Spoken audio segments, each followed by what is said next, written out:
আমি তো আমার ছেলেকে বলে দিছি, বাবা তোমার সময় হলো, এসএসসি পাশ করো, বাস, তোমাকে আমি দেরি করাবো না বাবা।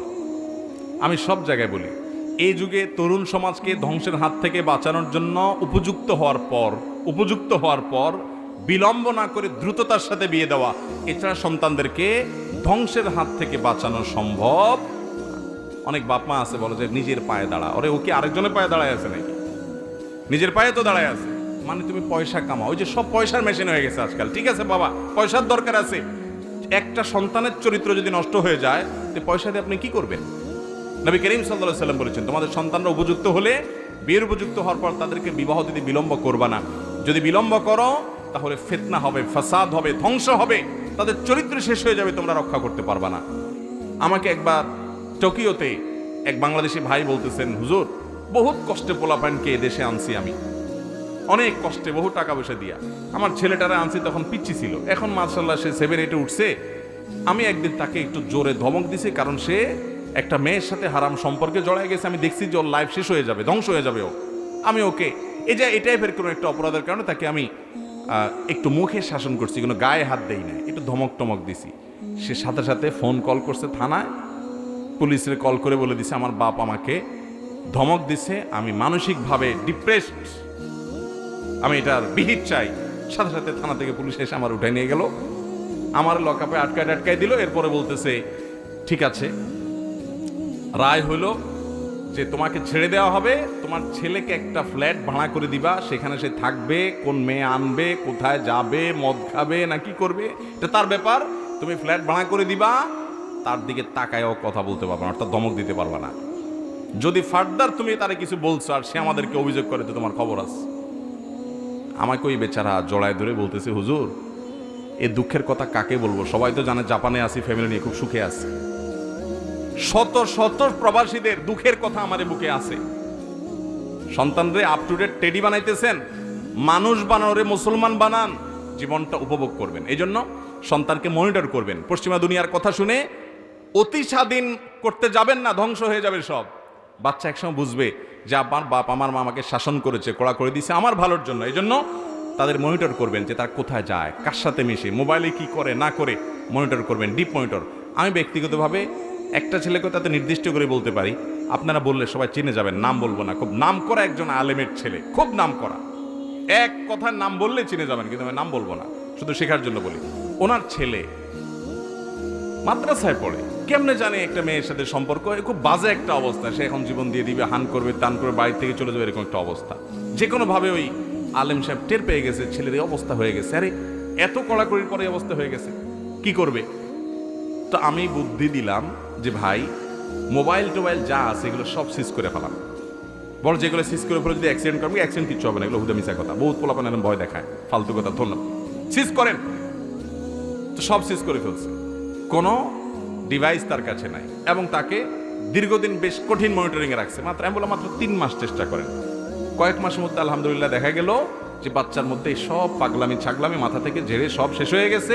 প্রথম অনেক জ্বালা পোড়াও করছে, উল্টাপাল্টা করছে, কষ্ট হয়েছে, একটা সময় সে এগুলো সব ভুলে, যখন সম্পর্ক সব ছিন্ন করে দেওয়া হয়েছে এবং সকল যোগাযোগের ব্যবস্থা বন্ধ করে দেওয়া হয়েছে, কিছুদিন মনিটরিং রাখছে, আলহামদুলিল্লাহ ঠিক হয়েছে।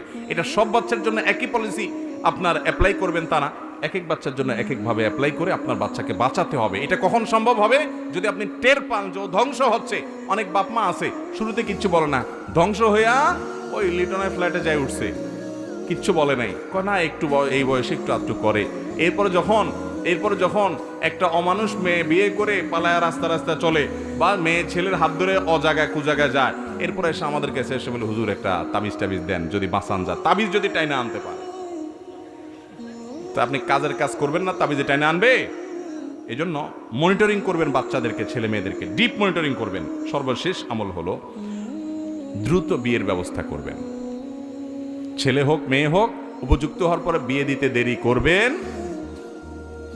আমি তো আমার ছেলেকে বলে দিছি, বাবা তোমার সময় হলো, এসএসসি পাশ করো, বাস, তোমাকে আমি দেরি করাবো না বাবা।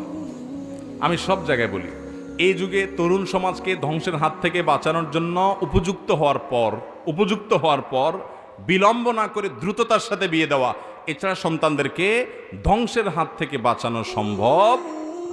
অনেক বাপ মা আছে বলে যে নিজের পায়ে দাঁড়া, ওরে ওকে আরেকজনের পায়ে দাঁড়ায় আছে নাকি? নিজের পায়ে তো দাঁড়ায় আছে, মানে তুমি পয়সা কামাও। ওই যে সব পয়সার মেশিন হয়ে গেছে আজকাল। ঠিক আছে বাবা, পয়সার দরকার আছে, একটা সন্তানের চরিত্র যদি নষ্ট হয়ে যায় তো পয়সা দিয়ে আপনি কি করবেন?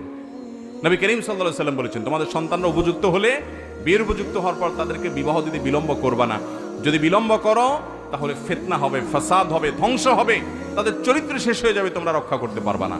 এই জন্য মুরব্বীরা তাদের সন্তানদের ব্যাপারে দায়িত্বশীল ভূমিকা রাখবেন এবং উপযুক্ত হওয়ার পর প্রাপ্তবয়স্ক হয়ে গেছে এবং মোটামুটি চলতে পারে এই অবস্থায় তাকে বিয়ে দিতে আর দেরি করবেন না, কার্পণ্য করবেন না। ছেলে হোক মেয়ে হোক দ্রুত বিয়ে দিবেন। বেশিরভাগ এখন লেট ম্যারেজ হয়, 30-এর কাছাকাছি গিয়ে তারপর বিয়ে হয়। আমি প্রায় সময় বলি ভাই, 30-এর কাছাকাছি যদি বিয়ে হন, এরপরে বলে যে প্রথম বাচ্চা নেওয়া যাবে না, একটু সময় পার করতে হবে একটু রিল্যাক্সের সাথে, তো 35 পার হয়ে যায়। এরপরে বাচ্চা নেওয়ার প্ল্যান করে, হইতে 38 হয়, বাচ্চাটা হলো। এই বাচ্চা বড় হয়ে পড়ালেখা করে গ্রাজুয়েশন করে কাজকাম করতে করতে একেবারে যদি না হয় কত বছর দরকার? 22-25 বছর দরকার। তো সেটা যদি হয় 38 থেকে 22-25 প্লাস করলে কোথায় গিয়ে দাঁড়ায়? 60 বছর বয়স আপনার হবে, তখন বাচ্চা মাত্র কাজ করা শুরু করবে। এই যদি বাচ্চা অমানুষ হয় তো 60 বছর বয়সে বুড়া হয়ে গেছেন আপনি, ততক্ষণে কিচ্ছু করার না, ওর কাছে সারেন্ডার হয়ে বসে থাকতে হবে। আর যদি 45-40-এ থাকতে আপনার বাচ্চা যদি বেলায় না হয়, কানটা মলি দিয়ে বললেন রাস্তা খোলা আছে বাইর হ, ওর 14 গোষ্ঠী সোজা হইতে বাধ্য, কারণ আপনি এখনো শক্ত। ঠিক না ভাই? ঠিক ভাইরা আমার, আপনাদেরকে বহুত ফুসলে ফাসলে অনেক কথা বলবে।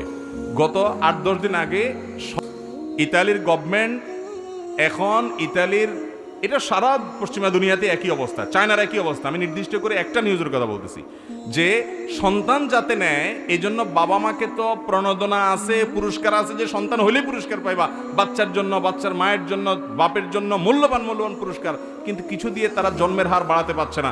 প্রেডিকশন বলছে তাদের জনসংখ্যা ভয়ঙ্কর জায়গায় অলরেডি চলে গেছে, সামনে আরো ভয়াবহ জায়গায় তারা চলে যাবে। মানুষ নাই, মানুষ কমে যাচ্ছে। জেনা ব্যভিচার যত বাড়বে, বিবাহ যত কঠিন হবে, তত মানব সভ্যতা পৃথিবী থেকে একসময় বিলুপ্তির দিকে চলে যাবে। এই জন্য ইসলাম জেনার পরে এত কঠোর জায়গায় গিয়েছে। ওই বুড়া বয়স পর্যন্ত অপেক্ষা করবেন না। সন্তান আল্লাহর নেয়ামত, জনসংখ্যা এটা বোঝা নয়, এটা জনসম্পদ, এটাকে সম্পদে রূপান্তর করতে হবে ইনশাআল্লাহ। যাদের 5-7টা ছেলে মেয়ে হয়, আপনার একটা স্লোগান শুনছেন না, ছোট পরিবার সুখী পরিবার। আল্লাহর জমিনে 10টা মিথ্যা কথা থাকলে তার একটা হলো এটা। এই যে চিত্রনায়ক রিয়াজের শ্বশুর মারা গেছে না কয়দিন আগে, ছেলে মেয়ে কয়টা খোঁজ নিয়েছেন? মাত্র 2টা সম্ভবত, আমি যদি ভুল না করে থাকি। এরকম বেশিরভাগ পরিবারে দেখবেন ওই বেচারা কেন মারা গেছে? পিস্তল দিয়ে আত্মহত্যা করে মারা গেছে না? ডিপ্রেশনে। বউ এক দেশে, ছেলে এক দেশে, মেয়ে এক দেশে, কারণ অমানুষ। আর যাদের 5-6টা 7টা ছেলে মেয়ে হয়, আরে ভাই ওই 5-7টার ভিতরে একটা এমনিই মানুষ হয়ে যায়। ঠিক না ভাই? ঠিক। আর 1-2টা হলো, ওই 1-2টা যদি অমানুষ হয় তাহলে তার দুনিয়া আখিরাত সবই শেষ, আর তো কিছু করার নেই। আল্লাহ তাআলা আমাদের পরিবারগুলোকে চরিত্র রক্ষা করার তৌফিক দান করুন, সন্তানদের চরিত্রগুলো আল্লাহ তাআলা রক্ষা করার তৌফিক দান করুন। সবাই চেষ্টা করবো তো ইনশাআল্লাহ। যারা যুবক আছেন তারা পরিকল্পনা করেন, আল্লাহর কাছে দোয়া করবেন। সূরা ফুরকান আয়াত নম্বর 74। সূরা ফুরকান আয়াত নম্বর কত? রব্বানা হাব লানা মিন আজওয়াজিনা ওয়া যুররিয়াতিনা কুররাতা আয়ুন ওয়াজআলনা লিল মুত্তাকিনা ইমামা। আল্লাহ আমাকে, আমার পরিবারকে, আমার সন্তান সন্ততিকে এমন বানায় দেন যে ওদেরকে দেখলে আমার চোখটা জুড়ায় যায়, নয়ন জুড়ায় যায়, এরকম সন্তান বানায় দেন, এরকম স্ত্রী, এরকম স্বামী বানায় দেন, এবং আমাদেরকে মুত্তাকিদের লিডার বানায় দেন। পয়সাওয়ালা না, পয়সাওয়ালা হইলে হইলো, না হইলে নাই, মুত্তাকিদের লিডার যেন। মনে রাখবেন, সন্তানের পয়সাটা আপনি যতটা উপভোগ করবেন, আল্লাহর কসম করে বলছি, সন্তানের যে ব্যক্তিত্ব, পার্সোনালিটি, আদব, লেহাজ, এটা তার পয়সার চাইতে, অর্থের চাইতে বেশি উপভোগ্য বিষয়, বেশি উপভোগ করবেন। অতএব সন্তানকে মানুষ বানান, মুত্তাকি বানান, পয়সাওয়ালা হোক বা। আজকাল সে অভিভাবক পাওয়া যায় না যে ডাইকা বলে, বাবা তুই ডাক্তার হ, ইঞ্জিনিয়ার হ, আলেম হ, মাওলানা হ, এসব পরে, আগে তোর প্রতি আমার নির্দেশ হলো তুই মানুষ হ বাবা, চোর ডাকাত হইস না, অমানুষ হইস না, অমানবিক হইস না। এরকম বাপমা এখন পাওয়া যায় না, আগের কালে পাওয়া যাইতো। আমরা মুরব্বীদের কাছে শুনছি, আমরাও একটু আধটু দেখছি যে অনেক বাপমা আছে বাচ্চাদেরকে মানুষ করতেন। এখন বাপমাও চায়, পয়সা চাই দিন শেষে। বাবা তুই কি করস আমার দেখা দরকার না, চুরি কর, ডাকাতি কর, দুর্নীতিবাজ কর, টুমচোর, গমচোর, যেটা মনে সেটা কর, দিন শেষে আমি পয়সা চাই, এলাকা আমার ভাবসাব দরকার। ঠিক না ভাই? ঠিক। অনেক যুবকরা আছে নিজেরা সৎ হতে চায় কিন্তু বাপমার জন্য পারে না, বইয়ের জন্য পারে না, সবাই টেনে ধরে, না তোমার পয়সাটা চাই আমি। ঠিক না বে ঠিক? আল্লাহ আমাদেরকে মানুষ হওয়ার তৌফিক দান করুন, সৎ হওয়ার তৌফিক দান করুন। আশেপাশে সবার বিল্ডিং হাঁকানো দেখে, চকচকে গাড়ি দেখে, টাকার বান্ডেল দেখে, সব জমি জমা কিনে ফেলতেছে, বাজারে দোকান করে ফেলতেছে, মার্কেট করে ফেলতেছে, এগুলো দেখে বাবারা খবরদার প্রতারিত হবেন না। এগুলোর ভিতরে আল্লাহ তাআলা শান্তি রাখেন নাই। সন্তানটাকে সৎ এবং নেককার বানান, এরপর যদি পয়সা হয় হোক, না হলে নাই। আজকাল তো অনেক বাপ মা আছে, পরীক্ষা দিবে ছেলে আর প্রশ্ন ফাঁস হয়েছে, প্রশ্ন কেনার জন্য বাপে টাকা নিয়ে যায়, হাজির হয়। ঠিক না বে ঠিক? বাচ্চাকে, ছেলেকে, মেয়েকে প্রশ্ন কিনে এনে দেয়। এই বাপের কাছ থেকে কি আশা করবে এই ছেলে মেয়ে? এই বাপ তো নিজেই মনুষ্যত্ব শিখে নেয়, নীতি সততা শিখে নেই। ঠিক না বে ঠিক? অনেক স্কুল কলেজে টিচাররা আছে, বলে দেয় তোমরা একজন অন্যকে দেখাই লিখবা, সাহায্য করবা, স্কুলের সুনাম রক্ষা করবা। তো এই যে দুর্নীতি, 2 নম্বরে অসততা করার জন্য টিচার নিজেই শিক্ষা দিচ্ছে, এর কাছে কি শিখবে সন্তান? ঠিক না বে ঠিক? অতএব আমরা তরুণ ভাইদেরকে বলছি, আপনারা শপথ করেন আমরা কখনো অবৈধ অন্যায়ের পথে যাব। এই দেশকে সোনার বাংলাদেশ হিসেবে গড়ে তুলতে হলে আমাদেরকে সোনার মানুষ হতে হবে। দুর্নীতিকে এ দেশ থেকে ঝেঁটিয়ে বিদায় করতে হবে। এই দেশের উন্নয়নের পথে একমাত্র সবচেয়ে বড় বাধা, অন্য আরো বাধা থাকতে পারে, কিন্তু সবচেয়ে বড় বাধা হলো দুর্নীতি।